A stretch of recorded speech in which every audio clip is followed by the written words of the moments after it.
Have you ever experienced a dream so vivid, so disturbingly real, that even hours after waking, you couldn't shake the feeling that something was horribly wrong? My name is Aaron Forsyth, an urban planner by profession, but a seeker of forgotten places by nature.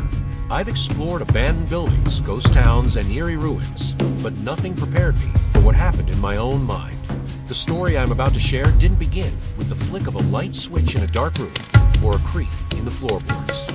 No, this story started in the sanctuary of sleep, a place we all believe to be safe.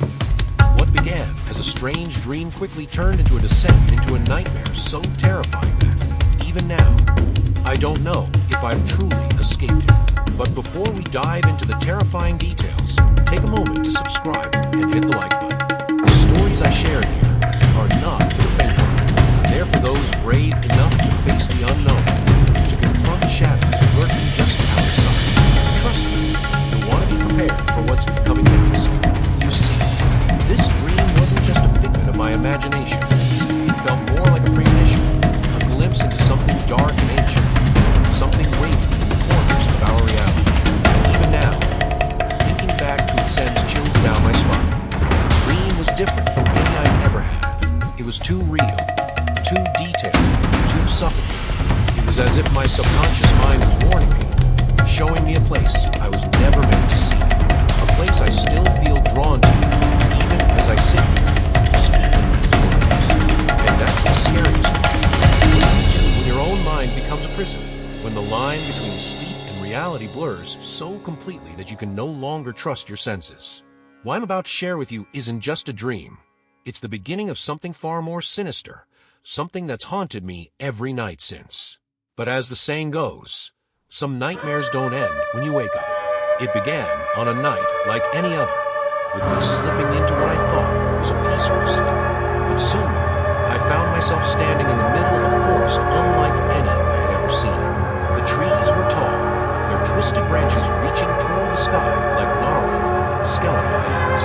The moon hung low, casting an eerie, pale light that barely penetrated the dense fog swirling around the ground.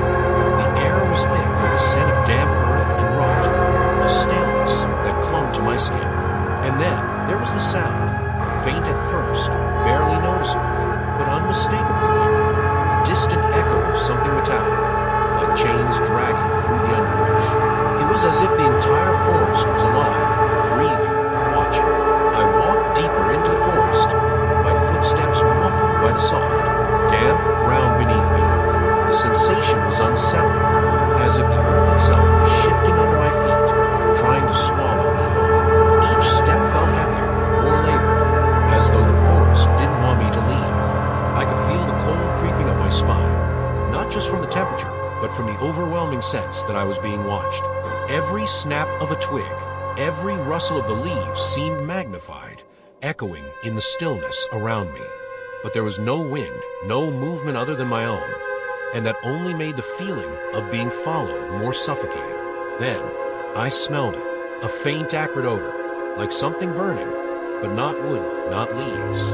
It was something far more unnatural, something chemical, like the smell of charred metal or scorched fabric. It filled my nostrils, making my head swim, and my heart began to race. I tried to turn back, but the path I had come from was gone, swallowed by the fog.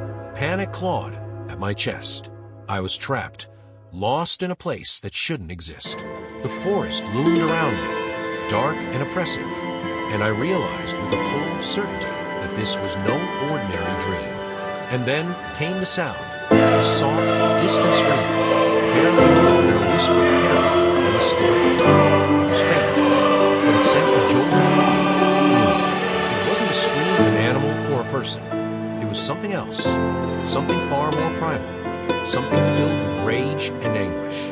It came from deep within the forest, drawing me in like a moth to a flame, and against all reason, I found myself moving toward it. The sound grew louder, more distinct with every step I took, yet still, it had no clear source. It was everywhere and nowhere at once, as though the trees themselves were screaming.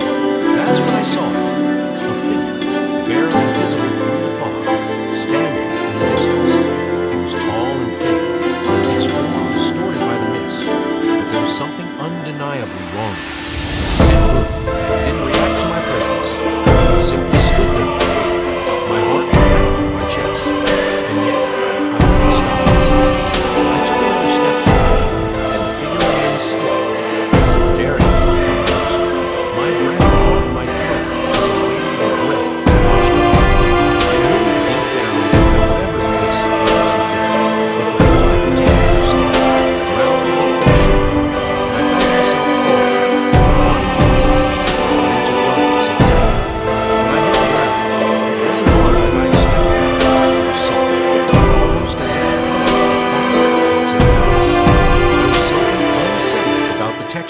beneath my hands.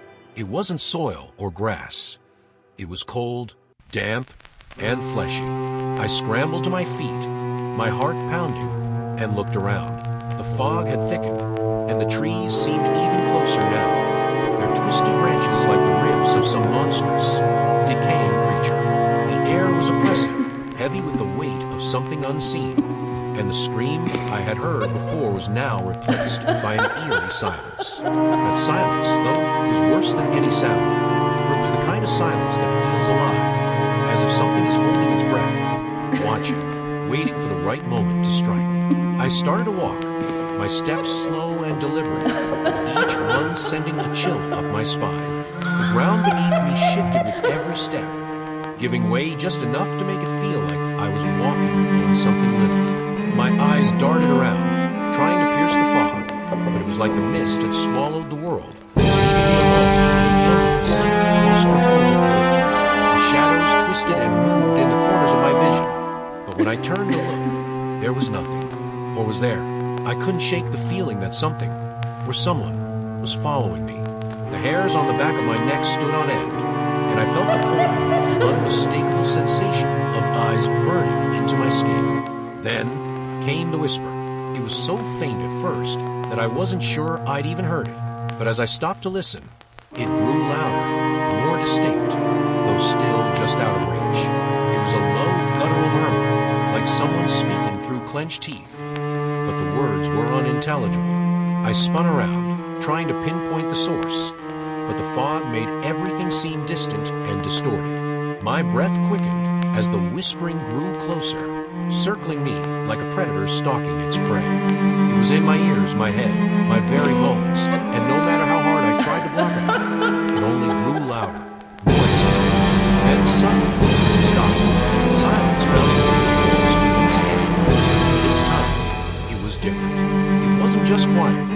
It was the absence of sound, as if the world itself had been muted. That's when I saw it. The figure behind it was standing directly in front of me now, barely visible in front of me. Its outline was unmistakable, tall, unnaturally thin, and motionless. It seemed to radiate a cold that chilled me to my core. My heart pounded in my chest as I stared at it, paralyzed by fear. The figure didn't move, didn't make a sound, but I could feel its presence pressing down on me like a weight, suffocating me with an overwhelming sense of dread. I took a step back, my legs trembling, and as I did, the figure seemed to grow taller, more menacing, its shape distorted, twisting in the mist like smoke. My pulse quickened as I realized I couldn't escape. Every direction looked the same, endless fog and shifting shadows. And then, as if mocking me, the figure began to move. It was slow at first, almost imperceptible, but as I watched it glided forward, its movements unnatural, like it was floating just above the ground. I stumbled backward, my eyes wide with terror, but no matter how far I tried to retreat, it kept coming, its faceless form closing in. In a panic, I turned and ran. The forest seemed to stretch endlessly in every direction, twisting and warping as I fled. Branches snagged at my clothes. Roots seemed to reach up from the ground to trip me. And all the while, the whispering returned, louder and more frantic, as if the forest itself was screaming in protest. But no matter how fast I ran, I could feel the figure behind me, always just out of sight, always watching. It's closing. And then, in the distance, I saw a faint light, a small, flickering glow, like the last dying ember of a fire. Without thinking, I sprinted toward it, desperate for any hope of escape. When I reached the light, I realized it was coming from a door, half buried in the earth, just like the one I had seen before. But this time, the door was open, and the light that spilled out was dim and cold, casting long, twisted shadows that danced along the forest floor. My breath caught in my throat as I stood before it, my body trembling with fear.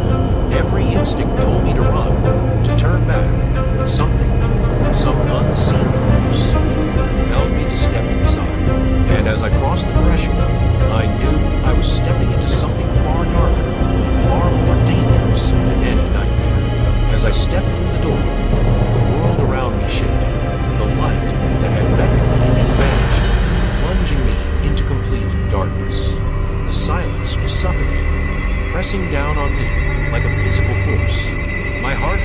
chest as I fumbled blindly, my fingers brushing against cold, damp walls that seemed to pulse with life. I could hear my own ragged breathing echoing in the pitch-black void, but nothing else. It was as if the entire world had ceased to exist beyond the confines of this strange, claustrophobic space. Panic clawed at me, every nerve screaming for me to turn back, to flee, but something kept me rooted in place. An unshakable sense that there was no escape, not anymore. Then, out of the darkness, I saw it, a faint glow, barely more than a flicker. It was distant, hovering in the air like a ghostly flame, but it was enough to pull me forward. As I moved closer, the light grew stronger, illuminating the room around me. The walls were covered in strange, archaic symbols, etched into the stone with a precision that seemed almost unnatural.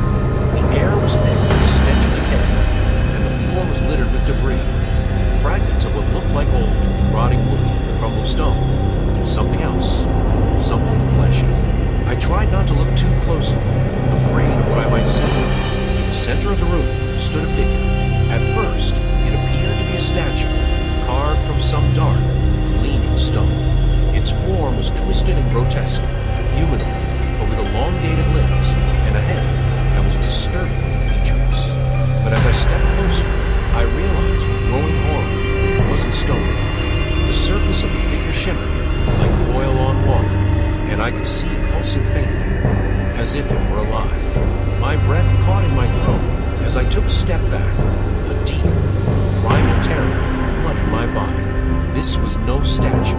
It was something far worse. Something that had been waiting in the dark for far too long. And then, its head turned. Slowly, almost imperceptibly, the faceless thing shifted its attention to me. I felt my blood run cold as I stared into the void where its eyes should have been. Two empty hollows that seemed to suck the very life from the room. I wanted to scream, to run, but my body refused to obey. I was paralyzed, trapped under its gaze. My heart pounded in my ears, and my throat tightened as I tried to force a sound, any sound, to escape my lips. But nothing came. The air around me seemed thin, pressing against my skin like a heavy, suffocating blanket. In the silence, I heard a whisper. It wasn't like the murmurs from before. This was different, clearer, and far more chilling. The voice came from everywhere and nowhere at once, filling the room with a sound that was both ancient and inhuman. The words were incomprehensible, but they carried a weight, a power that vibrated through my bones. I could feel the meaning behind them, even if I couldn't understand the language. It was a command, a summoning, and it was directed at me. The figure moved again, its limbs unfolding with a sickening, unnatural grace. I felt the ground tremble beneath my feet as it took a step toward me, and in that moment, I knew this thing, this nightmare-made flesh, was not bound by the dream. It was real, and it was coming for me. Desperation surged through me, and I closed my eyes, willing myself to wake up, to break free from this horror. My pulse raced, and I could feel the cold sweat trickling down my spine, but nothing changed. I was still there, still trapped in that dark, oppressive room of that thing. Just when I thought I would be consumed by terror, I felt a sudden jolt, like a shock to my system. My eyes flew open, and I was back in my bed, drenched in sweat, my heart pounding so violently I thought it might burst from my chest. I gasped for air, clutching the sheets in my trembling hands. But the fear didn't dissipate. It clung to me, lingering in the corners of my mind. My room was dark, the only light coming from the dim glow of the digital clock on my nightstand.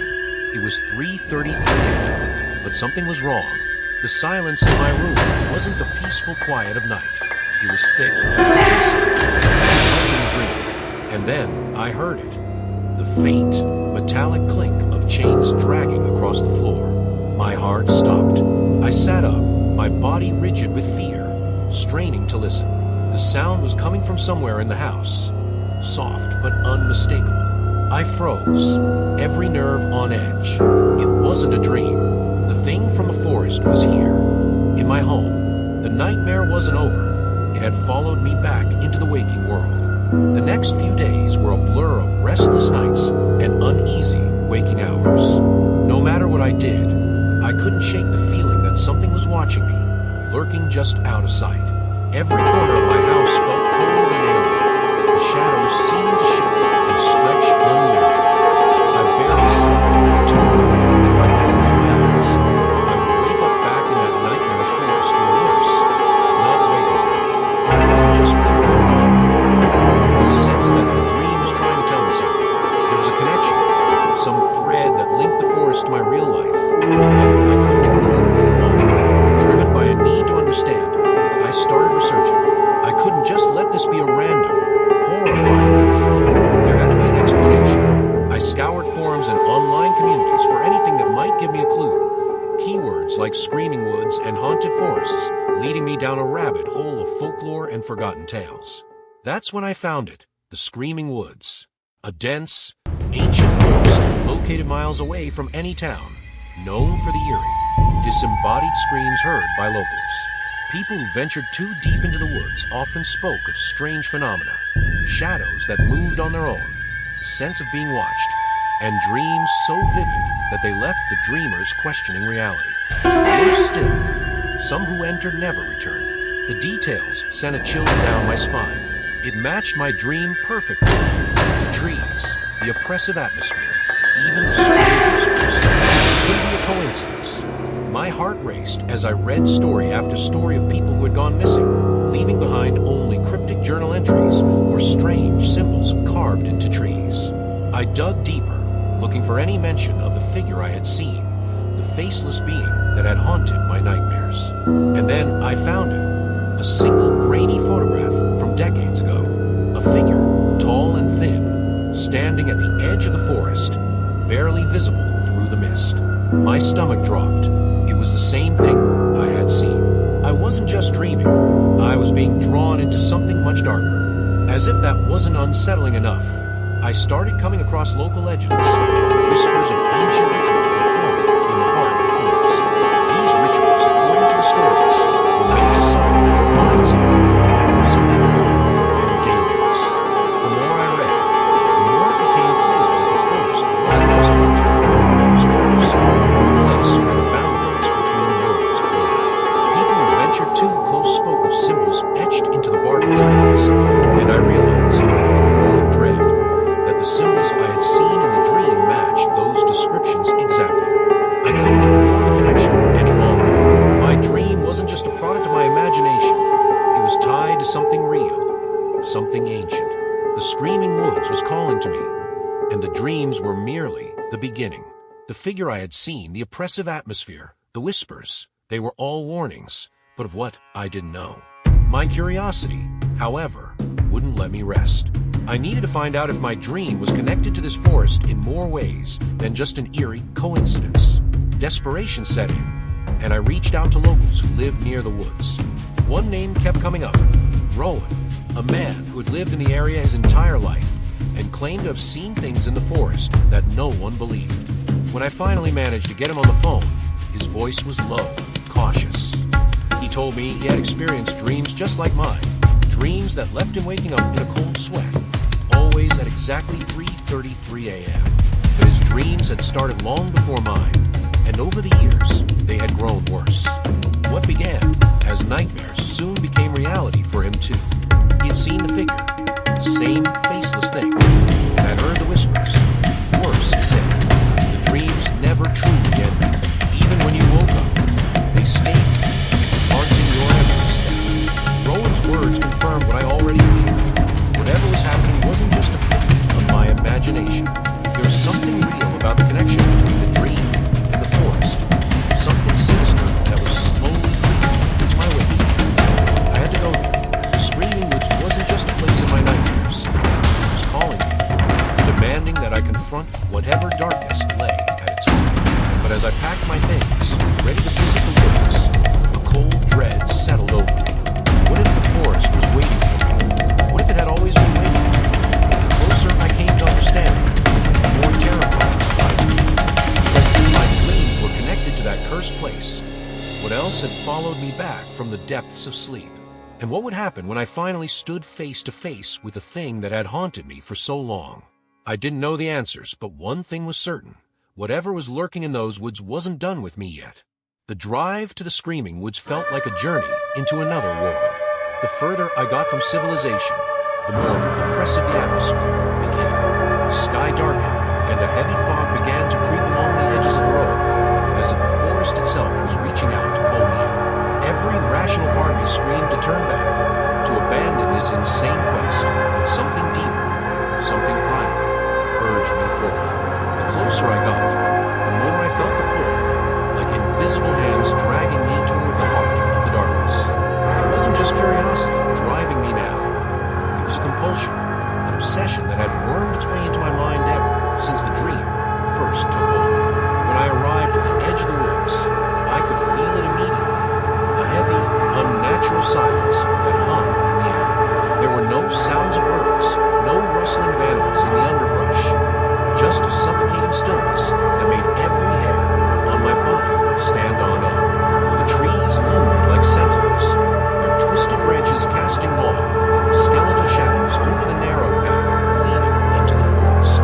As I stepped out of the car and walked toward the entrance, I felt that familiar chill crawl down my spine, the same one from the dream. It was as if the forest was alive, watching me, waiting for me to take that final step inside. Rowan was waiting for me near the entrance, his expression grim. He barely spoke as we started walking deeper into the woods, and I could see the fear etched into his face. This man had lived his entire life near the forest, and yet it terrified him. That realization only made the knot of dread in my stomach tighten. Rowan led the way, guiding me along a path that twisted and turned in ways that didn't feel natural, as if the forest was deliberately trying to confuse us, to lead us astray. The further we went, the thicker the fog became, wrapping around us like a shroud, muffling our footsteps and warping the shapes of the trees into grotesque forms. As we walked, Rowan told me about his own experiences. The dreams had started when he was a teenager, always the same, endless wandering through the forest, with something unseen stalking from the shadows. Over time, the dreams became more vivid, more real, until they began to bleed into his waking life. He would hear the whispers, feel the presence, even when he was awake.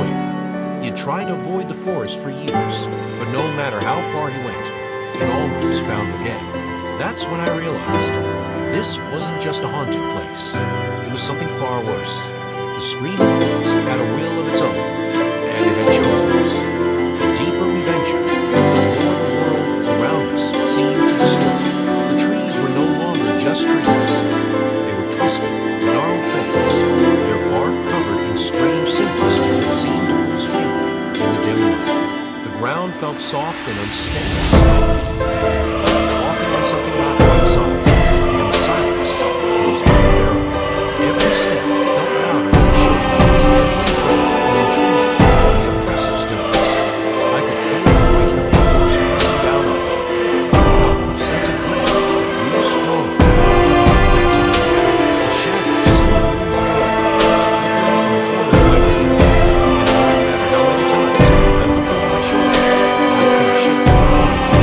At one point, Rowan stopped abruptly, his face pale, and his eyes wide with terror. He pointed ahead, and I followed his gaze to the clearing just ahead. In the center stood a lone tree, far larger than any of the others, its branches twisted and blackened as if they had been scorched by fire. But that wasn't what sent a wave of icy fear through me.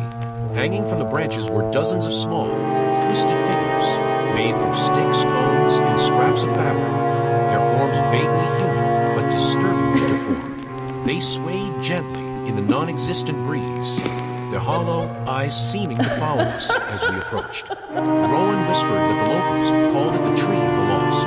It was said that those who vanished in the woods had their souls trapped there, bound to the forest forever.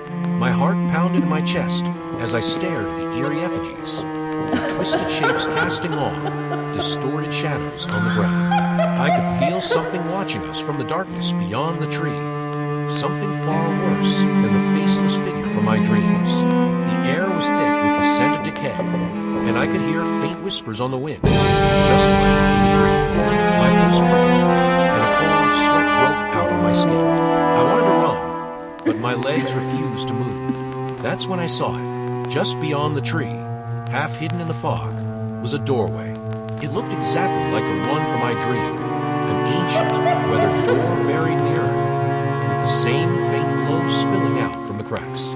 My stomach churned with fear, but I couldn't stop myself. I had to know what was behind it. As I stepped closer, the whispers grew louder, more insistent, and I could feel the ground shifting beneath my feet as if the forest itself was alive, pulsing with some dark energy. Rowan grabbed my arm, his grip tight and desperate. "Don't go in," he whispered, his voice trembling. "Whatever's in there, it's not meant to be found." But it was too late. The door was calling me, pulling me toward it like a magnet. I took a deep breath, steeling myself from whatever lay ahead, and reached for the door. The moment my fingers touched the door, must have happened. The forest seemed to come alive. The ground trembled, the trees creaked and groaned, and the whispers rose to a deafening chorus. I pushed the door open, and what I saw on the other side made my blood boil. The nightmare wasn't over. It was only just beginning. The door creaked open, and I stepped through, feeling an icy gust of wind hit my face. My breath caught in my throat as I entered what felt like a completely different world. The space beyond was vast, far larger than should have been possible. The sky above was a swirling void of dark clouds, illuminated only by flashes of lightning that cast eerie shadows on the ground. The air was thick with the smell of damp earth and decay, the kind that makes you think of things long forgotten, buried beneath layers of dirt and time. The ground itself was a mixture of stone and mud, slick underfoot, as though it had rained here for centuries. I could hear the distant sound of chains clinking, just like in my dream, only now it was closer, more tangible, like it was just beyond the next shadow. In the center of this strange world was a massive stone altar, weathered and cracked, covered in those same symbols I had seen carved into the trees. The symbols glowed faintly, pulsing like a heartbeat, drawing me closer. My feet moved of their own accord, compelled by some unseen force. I could feel my heart pounding in my chest, the adrenaline coursing through my veins, but I couldn't stop myself. I was being pulled toward the altar, as if the very ground beneath me was alive, pushing me toward whatever lay ahead. As I approached, I saw it, an ancient book, its pages yellowed and frayed, resting on the altar. It was open, and the symbols etched into its pages were the same ones from my dream. My hands trembled as I reached for it, but before I could touch the book, the air around me grew cold. A low, guttural sound echoed from the darkness, and I froze, my heart skipping a beat. The sound was coming from behind me, and with every second, it grew louder, more menacing. Slowly, I turned, my body rigid with fear. There, emerging from the shadows, was the figure, the faceless thing that had haunted me in my dreams. Only this time, it wasn't a shadowy presence at the edge of my vision. It was real. It stood tall, impossibly tall, its body twisted and unnatural, as though it had been pulled from the very fabric of the nightmare. Its arms were too long, its legs too thin, and its skin, if you could call it that, was slick and black, like oil shimmering in the dim light. It was the face, or lack thereof, that sent waves of terror crashing through me. The void where its face should have been was a swirling abyss, a black hole that seemed to suck in the light around it. And I knew, without a doubt, that this thing was not human. I wanted to scream, but no sound came out. My legs were frozen in place, my body paralyzed by fear. The figure moved closer, its form shifting and distorting as it approached. The whispers returned, louder now, clearer, filling the air with their strange, guttural language. I couldn't understand the words, but I could feel their meaning. They were ancient, malevolent, filled with rage and hunger. The figure raised one of its long, twisted arms, and I saw its fingers, long, sharp, almost claw-like, reaching for me. My pulse raced, and my mind screamed at me to run, but my feet were rooted to the spot. And then, in a flash of clarity, I realized what it wanted. It wasn't just after me. It was after the book, the knowledge it contained. Somehow, I knew that it held the key to everything. The dreams, the forest, the figure, but it also held something far more dangerous. Something that should never be unleashed. My mind raced as I tried to think the way out, but the figure was closing in. Its presence overwhelming, suffocating. I had only seconds to act, and there was only one choice left to make. I reached for the book, my hands trembling as I grabbed it from the altar. The moment my fingers touched the pages, a shock of cold shot through my body, like ice spreading through my veins. The whispers grew louder, almost deafening now, but I could feel the power of the book surging through me. It was ancient, older than anything I could comprehend, filled with knowledge that no human should possess. And in that moment, I understood. The figure wasn't just a part of the dream. It was a guardian, the keeper of the knowledge that had been locked away in this cursed place for centuries. But there was no time to think. The figure lunged at me, its twisted form contorting as it moved, and I barely had time to react. My body moved on instinct, and I did the only thing I could think of. I slammed the book shut. The moment the cover closed, the world around me seemed to collapse. The ground shook violently, the sky darkened even further, and the figure let out a horrific, guttural scream that echoed through the air. The sound was inhuman, filled with rage and pain, and it pierced through my very soul. The ground beneath my feet gave way, and I felt myself falling, spiraling into the void. The figure reached for me, its clawed hands just inches away, but it was too late. The world around me disintegrated, the shadows swallowing everything in their path. The last thing I saw before everything went black was the figure's face, or what should have been its face, hovering above me, a swirling vortex of darkness. And then, just as suddenly as it had begun, it was over. I woke up in a hospital bed, the harsh fluorescent lights stinging my eyes. My body ached, and my head throbbed with the remnants of the nightmare. The doctors told me I had been found unconscious at the edge of the woods. They couldn't explain what had happened. They said I had been missing for days, but to me, it had felt like hours. I tried to explain the dreams, the figure, the book, but they looked at me like I was crazy. But I knew the truth. The nightmare wasn't over. I could still feel the cold, oppressive presence lingering just out of sight. The book was gone, but the knowledge it contained had left its mark on me. And the figure, it was still there, waiting in the shadows, watching, waiting for the right moment to return. The nightmares have continued, and now, I wake up every night at exactly 3:33 a.m., drenched in sweat, the sound of chains dragging across the floor echoing in my ears. I don't know what will happen next, but one thing is certain. Whatever I unleashed in those woods is not finished with me. The screaming woods may be far behind me, but its darkness has followed me back. And now, I fear. It's only a matter of time before it comes for me again. Since that day, nothing in my life has felt real. I go through the motions, pretending everything is normal, but deep down I know the truth.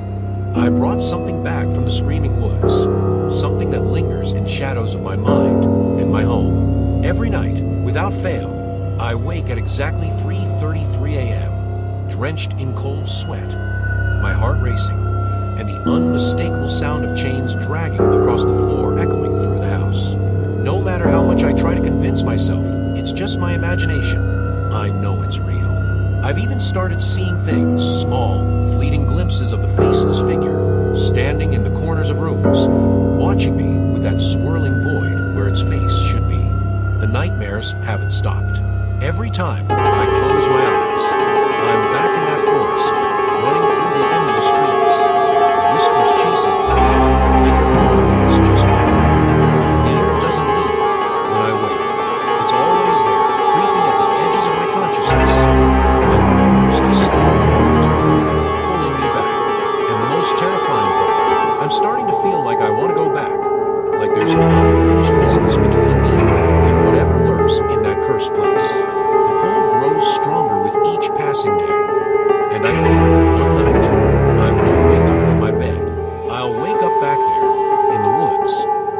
experiencing that unspeakable terror again.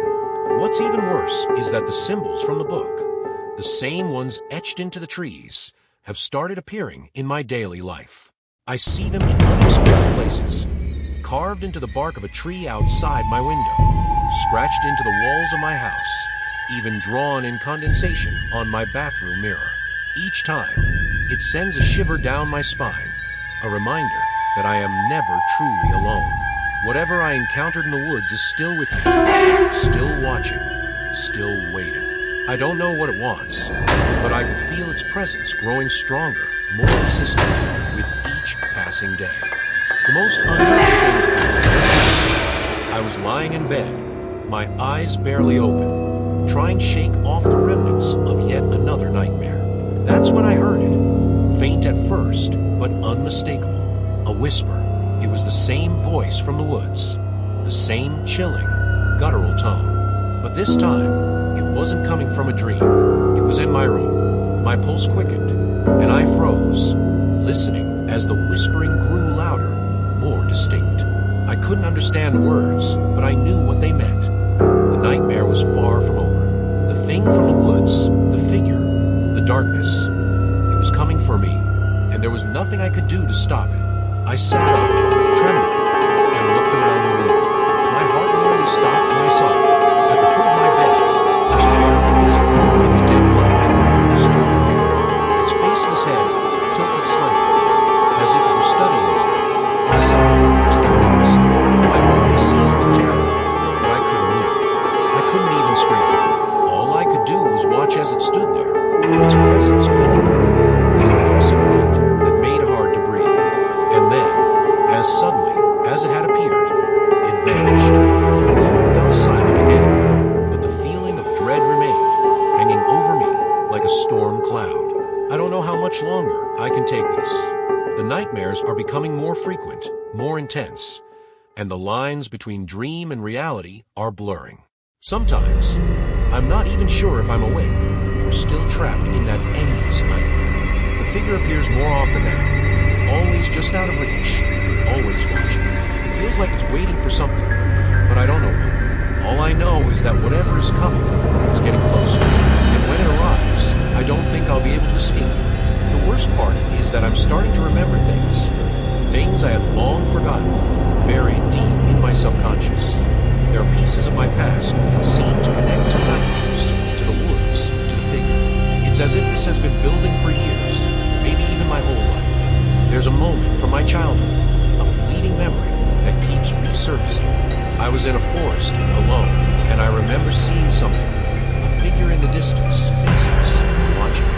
I had forgotten until now, but it feels like the key to everything. I don't know how, but I can't shake the feeling that this has all been inevitable, that I've been marked by this thing for longer than I realize. So I leave you with this.